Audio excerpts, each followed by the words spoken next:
আজকে আমি আপনাদেরকে নিরামিষ মিক্স ভেজ বানিয়ে দেখাবো। আর মিক্স ভেজ কিভাবে বানাই আপনারা প্রথম থেকে পুরো ভিডিওটা দেখুন। আর মিক্স ভেজ বানানোর জন্য দেখুন আমি এখানে নিয়েছি আলু, মিষ্টি আলু, বিম, পটল, ক্যাপসিকাম, মূলো, গাজর, বিট আর নিয়েছি সয়াবিন আর ফুলকপি। আর এবারে সবজিগুলো ভেজে নেবো। প্রথমে আমি ফুলকপিটা ভেজে নিচ্ছি, তেলটা খুব ভালো করে গরম করে নিয়েছি, সরষের তেলে ভেজে নিচ্ছি। আর পুরো রান্নাটা সরষের তেলে করব।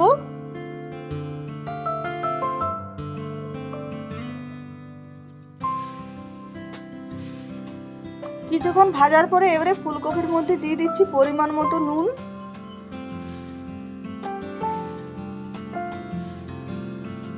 আর ফুলকপিটা খুব সুন্দর ভাজা হয়ে গেছে, দেখুন তুলে নিচ্ছি। একে একে সব সবজি আমি একইভাবে ভেজে নেব। আর এবারে পটলটা ভেজে নিচ্ছি ওই তেলেই। আর পটলের মধ্যে আমি দিয়ে দিচ্ছি নুন। কোনো সবজিতে হলুদ দেবো না, সব সবজি আমি নুন দিয়ে ভাজবো। আর পটলটাও ভাজা হয়ে গেছে, এবারে আলুটা ভেজে নিচ্ছি। আর সব সবজি আপনাদেরকে ভাজা দেখানো হয়নি বন্ধুরা, ভিডিওটা অনেক বড় হয়ে যেত যার জন্য দেখানো হয়নি। আর দেখুন সব সবজি আমার ভাজা হয়ে গেছে। এখানে কড়াই আমি আবার দিয়ে দিচ্ছি সরষের তেল। তেলের মধ্যে দিয়ে দিলাম গোটা জিরে আর দিয়ে দিলাম শুকনো লঙ্কা। আর এবারে দিয়ে দিচ্ছি টমেটো বাটা।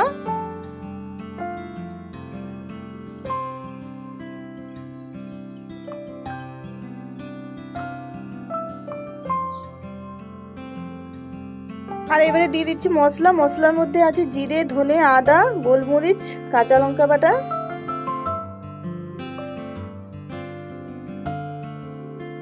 আর এবারে দিয়ে দিচ্ছি হলুদ গুঁড়ো।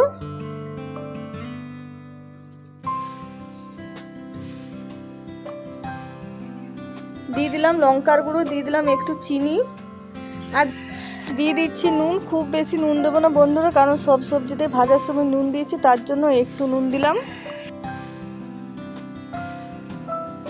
আর এবারে দিয়ে দিচ্ছি মশলাটা কিছুক্ষণ ভেজে নিয়েছি, এবারে দিয়ে দিচ্ছি দই। আর দই দিয়ে আবারও মশলাটা খুব ভালো করে কষিয়ে নেব।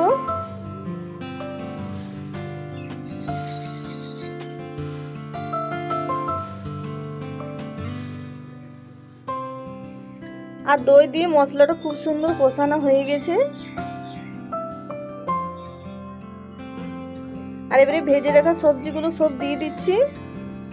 আর সবজিগুলো খুব ভালো করে কষিয়ে নেব মশলার সঙ্গে।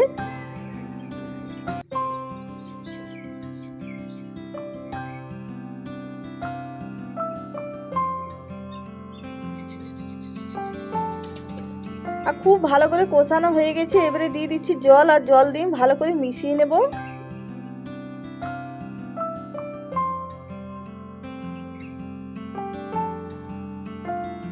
আর এবারে ঢাকা দিয়ে দিলাম।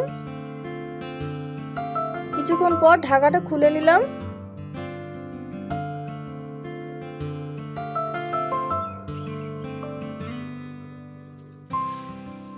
আর সব সবজি খুব সুন্দর সেদ্ধ হয়ে গেছে। এবারে দিয়ে দিচ্ছি গরম মশলা বাটা।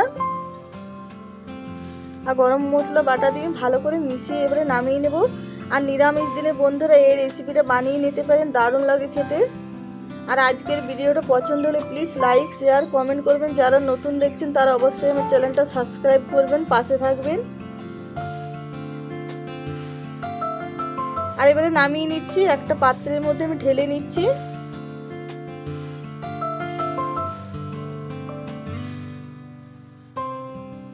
আর এবারে এর মধ্যে দিয়ে দেবো ধনেপাতা কুচি।